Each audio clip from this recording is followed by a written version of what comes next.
everything can get done in the course of 6 months or less, maybe 3 months or less, where the whole dispute is submitted to an AI judge who impartially analyzes the evidence, applies the law to it, is not influenced by prejudice or bias or being hungover or tired or having some personal problems, and makes a decision that everybody lives with. Game over, move on.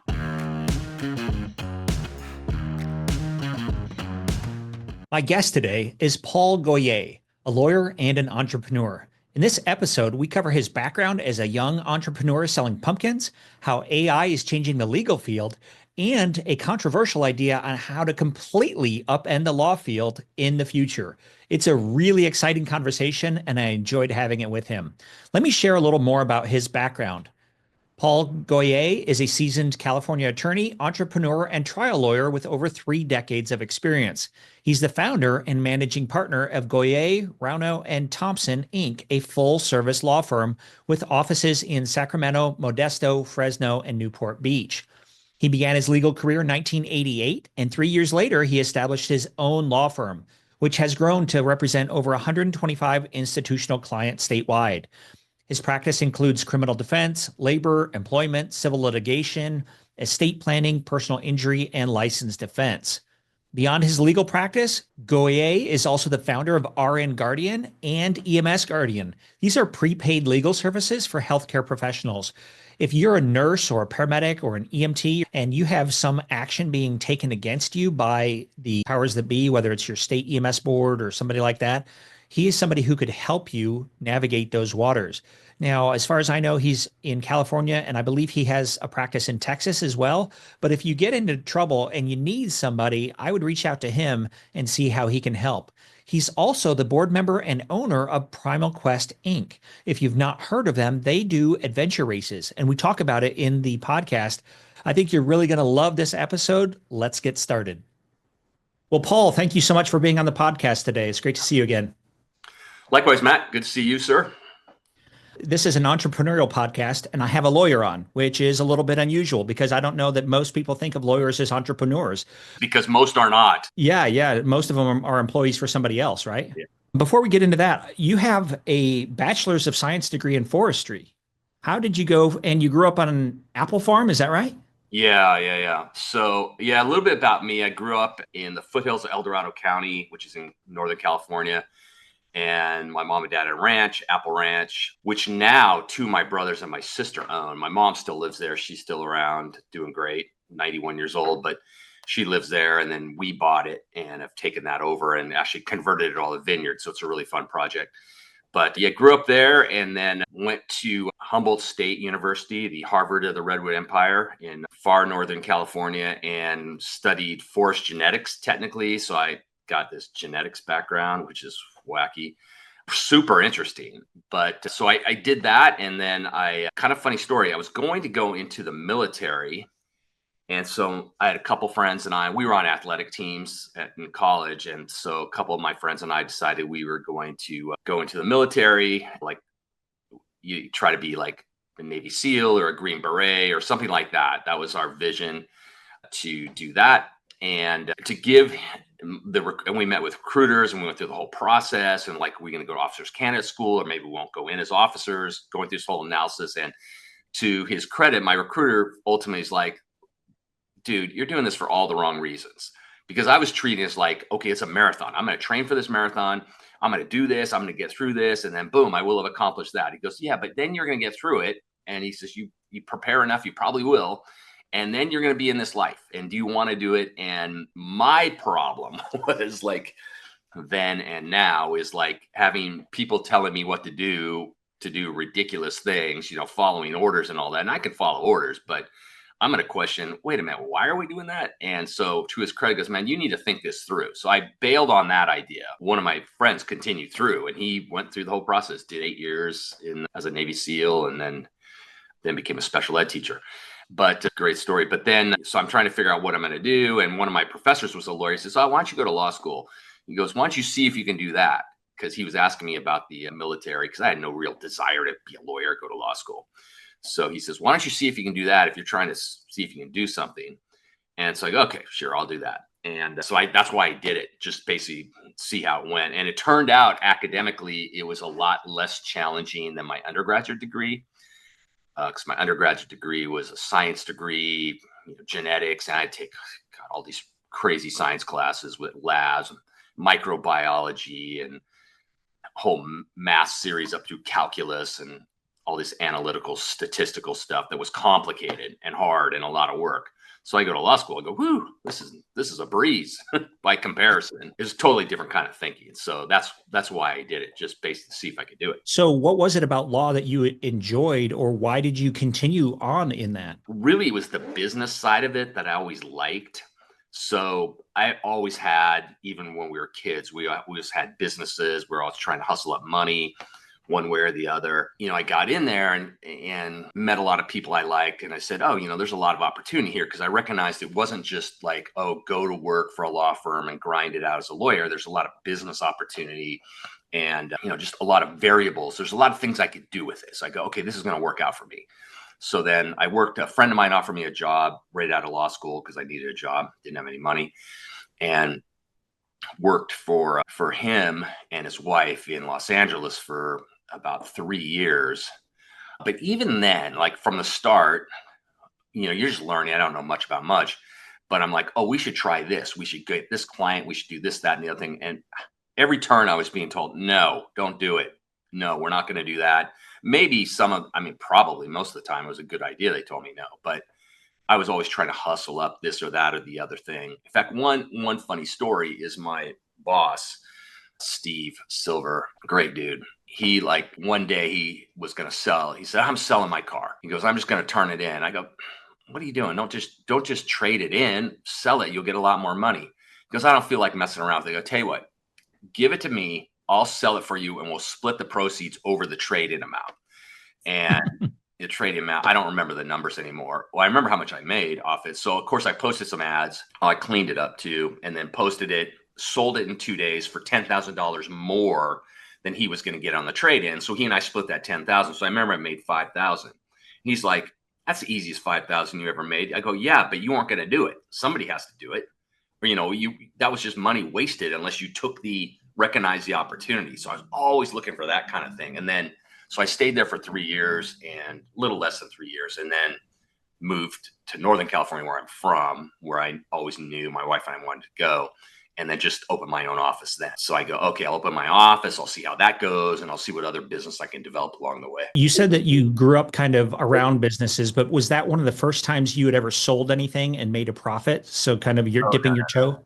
No? No. Going back, like as a kid, even like a teenager or before, we lived out in the country. So we always were doing things to, make money because, we had a great life. My mom and dad both had good jobs. My dad worked in the concrete cement industry, and my mom was a teacher and then a vice principal. So, we had a great life and everything. But, if we wanted to buy a car, if we wanted any extra money, we had to go figure it out. Mom and dad are like, yeah, go figure it out. Plus they made us work on our ranch too. So we're always working out in the heat and the cold, which is a great skill to learn, because later in life I realized, oh, people don't know how to work. I can outwork everybody, no problem.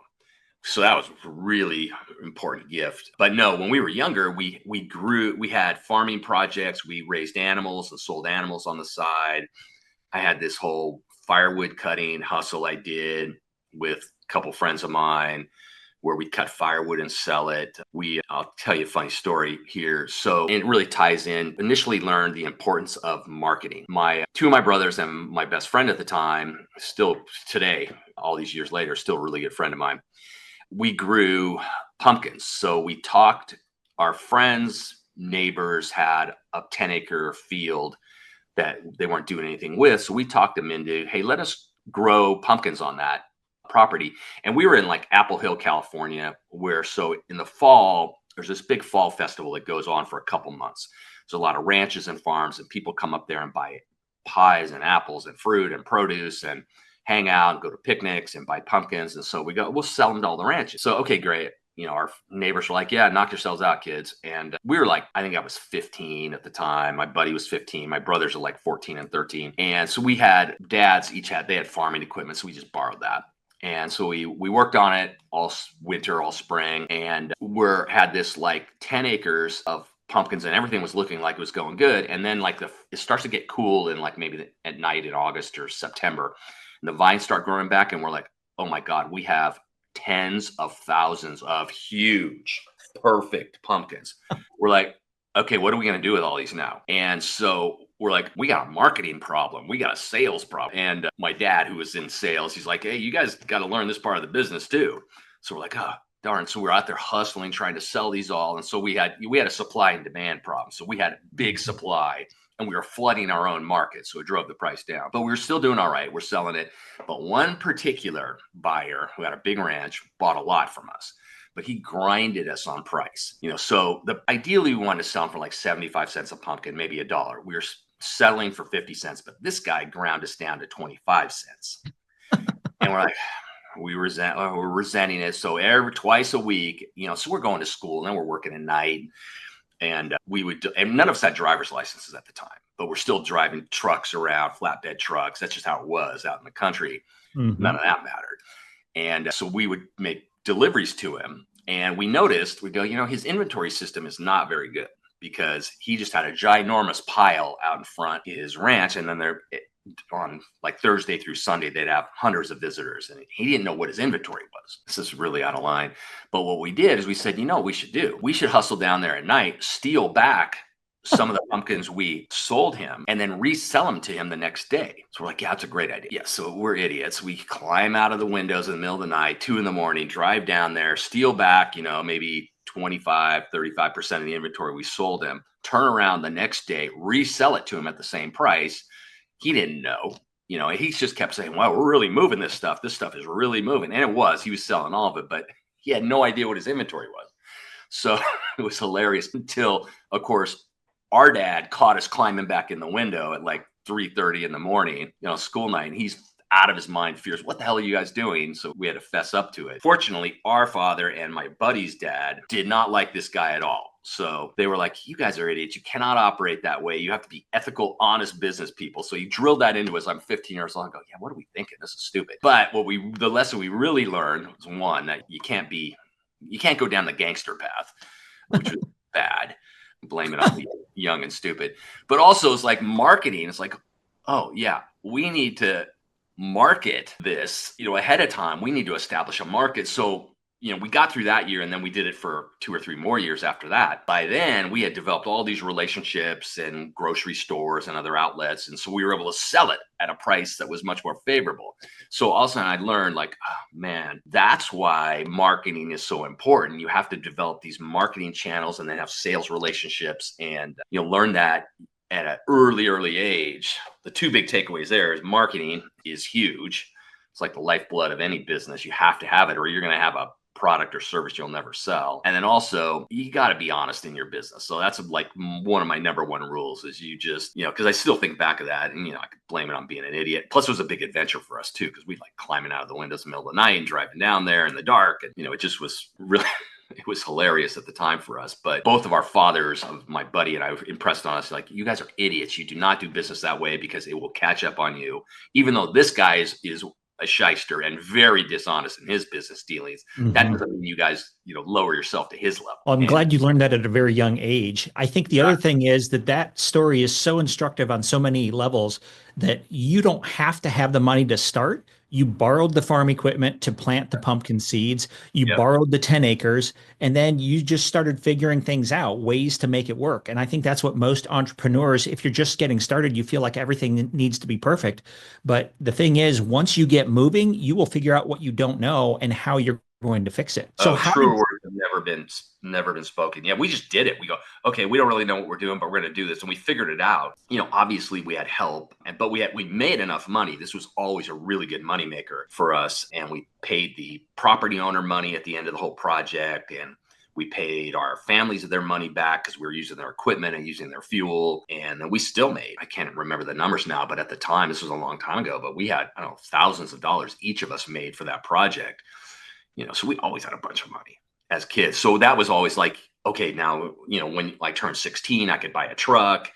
and we could sock money away, and that helped pay for college later. And Wow, so, that's great. yeah, it was cool. How did you take those lessons? And when you first started your own law firm, how did you use those? And how did you figure out that you needed to work for yourself instead of somebody else? I wanted to kind of chart my own path, and familiar with, Ben Hardy and Dan Sullivan's Yep. 10x easier than 2x and Be Your Future Self Now. And then I'm really excited to read Ben's new book, Scaling, that's coming out. But it's really the same concept. Is there were always people around that discouraged your ambition, discourage your growth. No, you don't need to do that. I go, well, maybe I don't need to do it, but I want to do it. And well, no, it turns a lot of people off, that kind of thinking. So I'm going, you know what? I got to be in charge of my own operation, whatever that might be, so I can at least, good or bad, win or lose, succeed or fail, it's on me. And I can try things and figure it out, and probably make a lot of mistakes, because that's for sure. I typically learn from those. But, that's why I realized, I want my own businesses, and I want to be in control. Even though I have partners now and stuff, I'm still in control of everything in all my businesses. Hey, real quick, we're building a community of entrepreneurs helping entrepreneurs. These are people just like you who want to start or grow their businesses and are ready to take the next step. If that sounds like something you want to be a part of, sign up and join us today. What were some of the early mistakes that you made? Well, back to my 15-year-old pumpkin growing experience, which was the early mistake was just being a dishonest business kid. I don't want How to say about in the business. law firm? Yeah, in the law firm and some of the other businesses is really, I think the biggest mistake that I made early on is giving too much time, attention, energy to less than ideal clients and customers. That if given an opportunity, there are clients out there who will suck the life out of you and don't want to pay you and will underpay you and working below market. And I realized that's just a race to the bottom working with those kind of clients or customers. I think this applies in almost any business. You need to have criteria for, like, okay, who are the ideal clients we want to work with, and focus on those. And then don't spend time and energy in that much bigger percentage. Probably goes back to the 80-20 rule. Don't spend time on that 80%. Spend time on your 20% and grow your 20%. Have you actually ever sat down and kind of mapped out who your ideal avatar is? Was there ever a formal exercise? Yeah, for sure. In different ways. When I was by myself, I would map it out by myself. And then I've had different partners along the way and joint venture partners. And we would talk a lot and map out, like, what do we want? What's important? And it changes over the course of time, because there's other variables in place, like what's the cost of acquiring this client? What's the cost of maintaining and keeping them? What's the cost of running the operation? It was one thing when I opened my law firm was 1992, 3. And so, running a business then had cost a lot less, and employees cost a lot less than they do today. So it all kind of changes over time, but it's the same fundamental principles, really. What legal mistake do you think most entrepreneurs make that could be avoided with better planning? Well, I would say it's a legal and a strategy mistake. The strategy mistake most entrepreneurs make is they get involved with the wrong people that are dishonest or have a low level of integrity. That's the first thing. They don't do sufficient background check on people so we'll do a deep dive background check on all potential clients and certainly all the employees we hire. And if I am going to have an equity partner on something, I will really get to know them. And it's got to be enthusiastic, yes, or it isn't going to happen. So I think first mistake a lot of partners make, a lot of people make, a lot of entrepreneurs make, is they get involved with the wrong people. They don't understand. They don't know who they're getting involved with. And what track record do these people have? Even if they're honest business people, what's their work ethic? Do they work hard? Most people don't. I'm a fanatical worker, probably to my detriment, but does anybody work as hard as me? Never. But do they work hard enough? Sometimes yes, but not so much, So what's their work ethic? Do you want to get involved with somebody with a lesser work ethic? I've got rid of business partners just because they don't work that hard. And what's their track record? What have they accomplished in the past? And then also big ticket items is like, what's what I call their ethical history? Like we'll see, have they been sued? Are they out there suing people? Do there are any fraud allegations against them? Anything dishonest that shows a lack of integrity? If those red flags come up, then it's a hard stop with that person. So I think that's the first thing. And then the legal mistake people make is they do deals on a handshake. It's like, get a contract in place. for God's sakes, get a contract in place and spell out what the relationship is, spell out who's responsible to do what, spell out the monetary terms, and then in a contract have like an exit clause. What happens when this relationship is going to end or we want it to end? So spell that out in a contract. It's not hard to do. And in today's world, we could all do it. You don't need a lawyer to do it. You can have a lawyer review it, but you can chat GPT it and put together a great agreement, and ChatGPT will give you all the provisions you need and have a solid agreement with people. So you have a document. But I am always amazed, like in the law firm, we have a business and corporate transactional department. We have all these clients who do these deals or get into these relationships on a handshake. And then, of course, nobody remembers, what the deal was, and they disagree, or they have a weak contradictory agreement, or they have a contract, even worse, they sign something, they don't really read it or understand it. Oh, now you're stuck with this, man. Now we gotta fight our way through that. So that would be the two big things: is really know the people you're getting involved with. I mean, I really know them, and be careful about that. And then have good contracts. That's really great advice. You mentioned AI. Let's talk a little bit about that. How do you see AI changing the legal field in the next 5 to 10 years? Hugely. We use it every day. And it's developing, as you know, it's developing very, very quickly. So every week or month, its capabilities expand. So the legal profession is a lot of legal research and writing and document production. And AI has exponentially changed that already. So where it used to be law firms would have big groups of associates and paralegals grinding 12 hours a day doing research and writing. Now that those tasks can be done in a fraction of the time with a fraction of the people. Yeah, we use a number of good programs right now that have really accelerated learning curves and help. So it's going to have a big impact. Some people argue that it could put paralegals and legal law associates out of business, the need for them, and probably true. Also lawyers are terrible business people. Usually, most professionals are. Lawyers are not generally entrepreneurial. Some are, but most aren't. They're not great business people. They're kind of like doctors, professionals, because they're usually very smart, successful people. Lawyers are also smarter than everyone else and the reason that is because they'll tell you. It's maddening. So they're slow to change, slow to learn, slow to adapt, slow to innovate. And so I think a lot of law firms are going to have to downsize significantly, or other competitors are going to come up and force them out of the office. And if I'm a big company or a small company, am I going to pay lawyers tens or hundreds of thousands of dollars to do work now? A lot of work that if I have a tech savvy assistant, can do half of it on our own. So there's a lot happening. We have some great programs we use ChatGPT.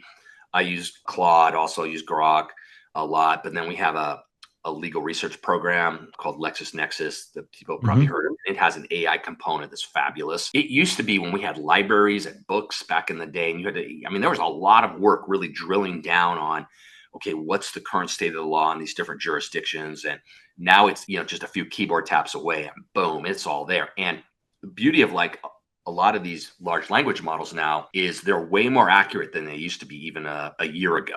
So they're up to date. And now you have to, in a legal setting, you have to, especially like case citations and statutes, and you need to go back and you need to independently verify this information. But in terms of getting started, it's the hugest time saver in the world. It's going to save you probably 80 or 90% of your time. And then you just go and verify, which is a much easier task because you're not having to filter everything out. Yeah. And it really ties in with everything else I love, but that whole 80-20 principles, get rid of that 80%. And so if I can get rid of 80% of that grunt work that was tedious but needs to be done through a technology leverage like this, then you can focus on that 20% and grow that 20%. Absolutely. Robert Kiyosaki, author of Rich Dad Poor Dad, has a great cash flow quadrant, ESBI. Are you familiar with that? Yeah, I've heard it. Yeah. And so like you're saying, the E quadrant is employees, S quadrant is self-employed, and that includes doctors and lawyers. The B quadrant are business owners, and the I quadrant are investors. I also add a P quadrant for philanthropy. So I think of it like a staircase. So you managed to go from the S quadrant to the B quadrant. What advice do you have for maybe a lawyer who's interested in going into law with all the changes in AI? And how do they or maybe somebody who already they're working for a law firm, how do you go from S to B and become an entrepreneur? Because this is not the only business that you've owned. Oh no, I have a bunch of others too. In fact, that's what I'm more excited about now than anything is some of the other ones. But what I would tell people is improve your capabilities. First of all, you have to improve your capabilities, but even before that, you have to have a mindset that you're going to do it, that you want to do it. So you have to set a goal, that might seem impossible at the time to you. Oh, I'm going to open up my own business. I'm going to open up my own law firm, but I don't really know how to do it. It might be impossible to you, but you need to set that goal. And then you need to commit to it. That's the biggest thing. You can't just have this kind of theoretical thing floating around out there that you're blah, blah, blah, blah. I'm going to try this, try that, but it'll never happen. It will never happen. So you have to commit to that goal, which means getting rid of other things. Okay, I'm going to commit to this. I really do want this, which means some things and people are going to have to get left behind, which is hard to do. That's really hard to do. It's because you're comfortable. It may be annoying, but you're comfortable in that. And people inherently do not like change. So what I'd say is, okay, what you need to do if you really want to do this, you need to set what might appear to be an impossible goal, and you need to commit to it. And that's all a mental thing. That's really all a mindset thing, and commit to that mindset. And then things will open up for you. You create space in your life, you'll create time, opportunities will come your way, but you need to improve your capabilities too. So if you're a new lawyer, I would drill down on, and I do this all the time, and I have a long way to go. It's like, I want to know as much about artificial intelligence and its applications as possible. I want to know what the options are. I don't necessarily want to be the tech guy who's in the office pounding out code. That's not going to be me. But I want to know what's out there and how do we use it. And if I need to find the right person to join my team to operate that system, that's fine. But I want to know what the options are and how we can leverage it and how we can leverage it further and further. So really, I think you need to pick a goal, commit to it, and really commit to it. Not theoretically, hypothetically commit to it, but commit to it with a capital C. And then constantly work on improving your capabilities. And also, don't be afraid, and don't listen to all the naysayers out there. Cut those naysayers out of your life. The old people say, you don't need to do that. You can't do that. You won't be able to do that. That's going to be hard. Well, yeah, no shit. It's going to be hard. That's why I'm doing it. And in fact, for me, if it's uncomfortable, if I feel like, oh, this is going to be tough, this is going to be a steep hill to climb, then I'm just so conditioned. Okay, I'm going to do it just because I know the path. The obstacle is the path instead of avoiding it. And I don't want to do that. That's going to be hard. That's going to hurt. That's going to be uncomfortable. Well, that's all the signs like, oh, I got to do it. Absolutely. I have a philosophy that if it scares me, I run toward it. I run toward the things that scare me, or I do the things that make me nervous. And sometimes it's as simple as clicking submit on, signing up for a class or signing up for a race or something like that. Speaking of which, you were really involved with Primal Quest and some of the great big adventure races. Talk a little bit about that. And did you use the same framework that you use in business to achieve the end goal for those races? Yeah, exactly. For sure. So Primal Quest and it's expedition adventure racing, which is a very obscure but transformative sport in my view, where it's a team event where in the big races, the expedition races, we'd be in teams of 4 people and they were co-ed teams. So usually had one woman at least. Our teams usually had one woman who was almost always the strongest member of our team, by the way. You travel from a starting line to a finish line that's usually hundreds of miles, maybe 300, 400, 500, 600 miles through wilderness terrain. And then the race is broken up into sections. So your team always stays together. You move around the clock. You don't stop. You kind of manage your own sleep schedule. We'd sleep an hour. At the start of the race, we'd sleep 1 hour every 24 hours. And then we'd kind of try to sleep 2 or 3 as the race went on because the wheels start coming off if you don't. And you have to navigate through a series of checkpoints by old school map and compass, no GPS, no cell phones. So it's, reading terrain, map and compass. And if you don't hit a checkpoint, you got to go back and get it. And you got to carry your food, your water. They have certain mandatory gear in terms of clothing and safety you have to have. And then there'd be sections of the race. So a lot of them would be on foot. There'd be big mountain bike sections. There'd be water sections where we would kayak, whitewater raft, open water paddle, riverboard down a river, something like that.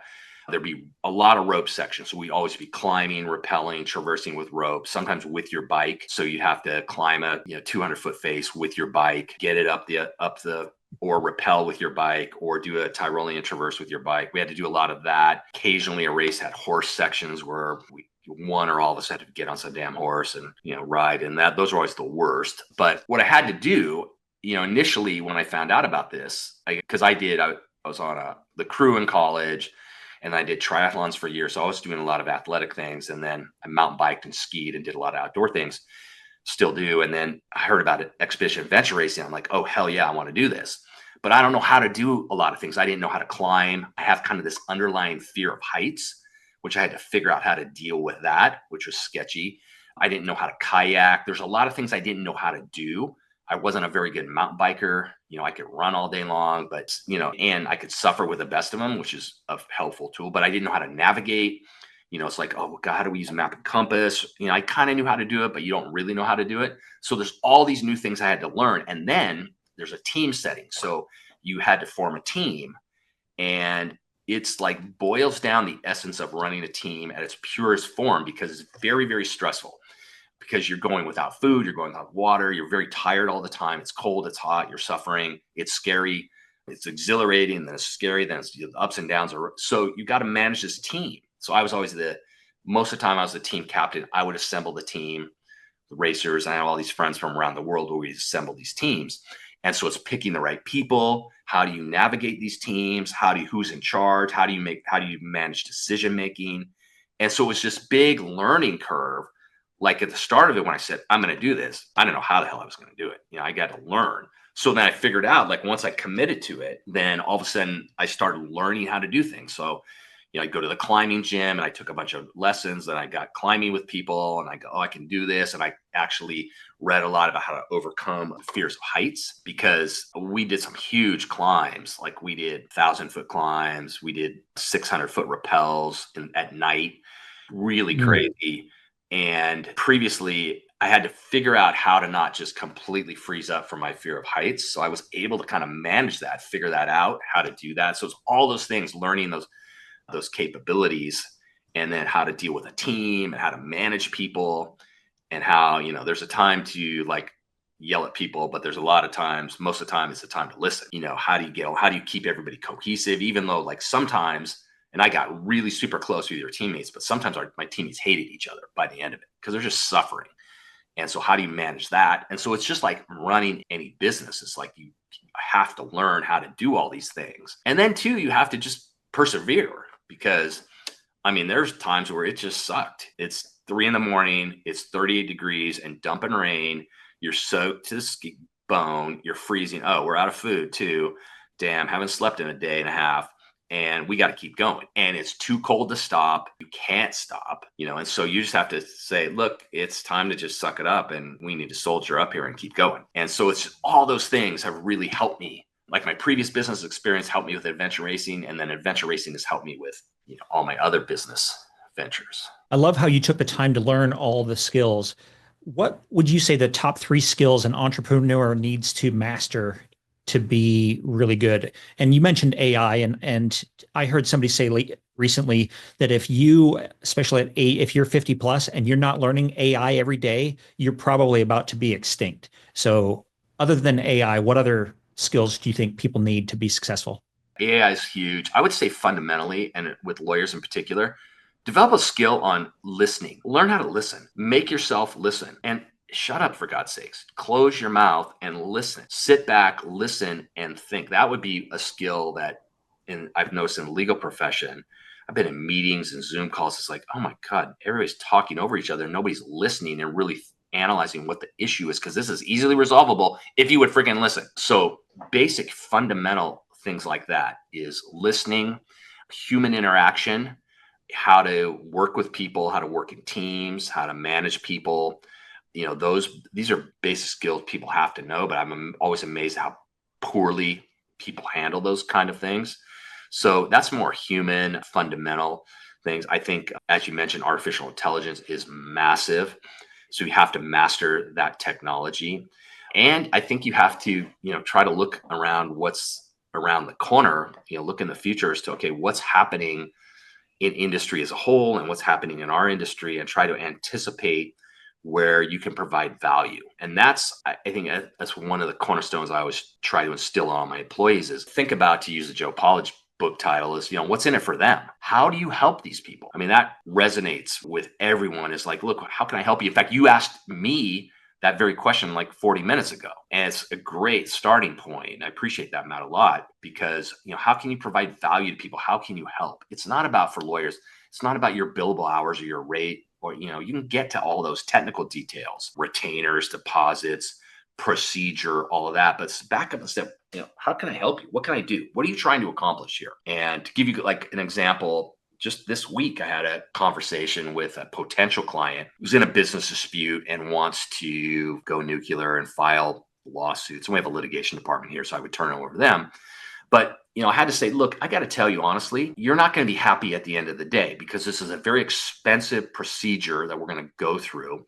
And it's going to be very taxing on your time and your emotions. And there's not enough at stake. If you're going to do this as a matter of pride or principle, I guarantee you we'll get to the end of this and you're going to not be happy and you're going to be mad at us. And sure, you pay us a lot of money along the way. It might be good for our balance sheet, but it's not providing you value. And she's like argued with me a little bit more. And then we spoke a couple hours later and she's like, oh God, I thought about it and talked to my husband, her partner, the business. I'm glad you really pointed it out. I go, yeah, let's try an alternative strategy here and don't go down this path. And so that's really, I think, what you need to look at. I mean, there's so many lawyers and law firms that would just immediately say, yeah, sign her up, get that $25,000 retainer and let's go. But at the end of the day, what value are you providing? You billing her and making money is not providing her value. It's not helping the client. And so we're going to do some other things with her, but now she and I are tight. I mean, and she, trusts me and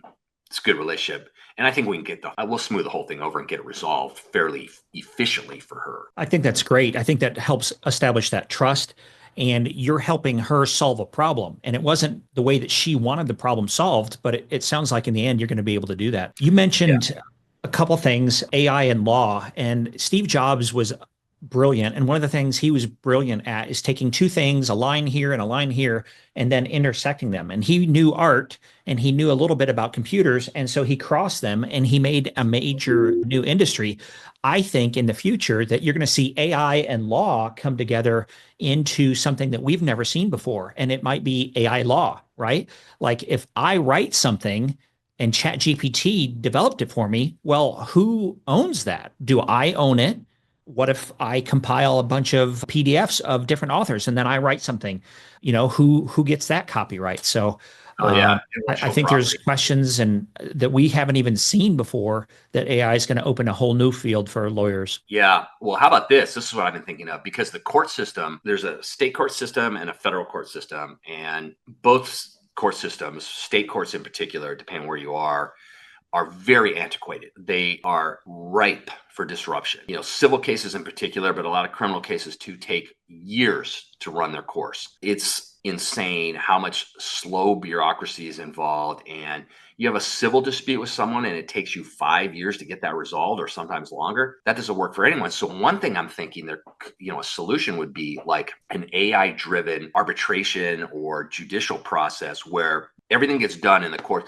Everything can get done in the course of 6 months or less, maybe 3 months or less, where the whole dispute is submitted, mostly probably in writing, but there could be an argument phase of it, and there could be an evidence phase where some witnesses testify under oath, is submitted to an AI judge who impartially analyzes the evidence, applies the law to it, is not influenced by prejudice or bias or being hungover or tired or having some personal problems, and makes a decision that everybody lives with. Game over, move on. So there's that kind of the system. Oh, and I'd be 1,000% behind that. There's a business in that too, for sure. But there's a huge business in that. And I even see the old English barristers with the wigs. Yeah. I could see like on my teleprompter here, the little wig over it. And this is your barrister. And you come in and here's my case and here's your case. And we're sitting on opposite ends of the country and we're doing arbitration. But yeah, that to me is the next big spinoff.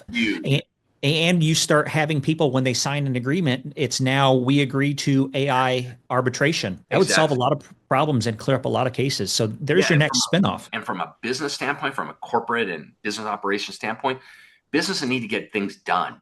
And being bogged down in some ridiculous litigation that costs a fortune for years is so unproductive.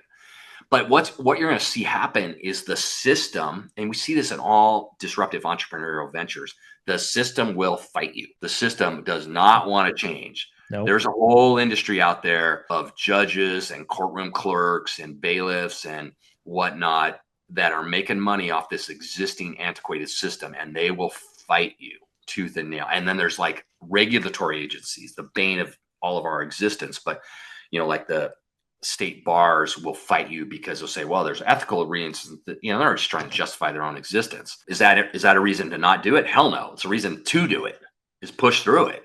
But you're right, Matt, that is really going to be the future at some point where, you and I have a business dispute. It doesn't need to be personal. We'll submit it. We'll submit both sides of it to our AI courtroom, our AI judge, and we get a decision. Win, lose, or draw, you're done in short order, and you move ahead. Yeah, I think that's great. I think that's a really good business. I think it could do very well. I like to say that for every goal, there's a goalie, and it doesn't matter whether you're like our students are going to paramedic school, if you start a business, if you try and save money, whatever it is, somebody's going to push back. There, it's forces up equals forces down, forces left equal forces right, if we're talking physics terms. So yeah, go ahead and try and change the legal arena and see what happens. But that's okay. It's a battle that I think could be very valuable. I know. Well, it's inevitable, right? I mean, Yeah. all these things are, it's like if we don't do it, somebody's going to do it eventually. Yep. Buckminster Fuller was a futurist. He's best known for the Buckyball and the Epcot Center. And Oh, yeah. he said that everything will eventually come down to a point. Pretty soon you'll be able to do everything with nothing. And I think our cell phones are the perfect example of that. And so when you decrease the complexity in anything, it's a win. And so if you can decrease the complexity in the legal arena, you're going to win as well. I know that we're getting almost to the end of our time here, and I've talked more probably about law than the entrepreneurial thing. Is there anything else that you would like to add? Or if not, if you don't have anything, then I have another question for you. I mean, the way I look at things, and honestly, Matt, in the legal industry, I look at things different than almost everyone else out there. Everyone else are very incremental, to use Ben Hardy's term, 2x growth oriented, which is oftentimes negative 2x growth oriented. I always try to look at opportunity. In fact, I'm going through this right now, big time. Let's go through that, take another hour podcast to describe it. But it's really, how to 10x myself in all areas of my life. And that means the hard part that I'm going through right now, that means letting go of things you are comfortable with that are no longer really serving you. And that's not just projects, cases, clients, it's people, too. And that's super uncomfortable. So like you and I've talked about before, oh, that's uncomfortable, I'm going to do it. And so my observation in the legal industry has been that is a rare vein of thinking. There are a few lawyers in Genius Network, and like Robert Govia, for one, who has a very popular YouTube streaming channel, and that he has reinvented himself over the years from being like a traditional lawyer into doing that. So there are lawyers out there that think this way, but not many. Not many. No. One of my favorite books on the subject is 2 Second Lean by Paul Akers. And what Paul describes is how in a business we start accumulating inventory and all this extra stuff. And he uses like the Toyota production system and starts leaning, like, get rid of this stuff, right? If there's stuff taking up space in your mind or your house or whatever, you can get rid of that. And so I think that's a great analogy. Yeah. Paul, if people want to get in touch with you or find out more about what you do and what you're involved in, how can they get a hold of you?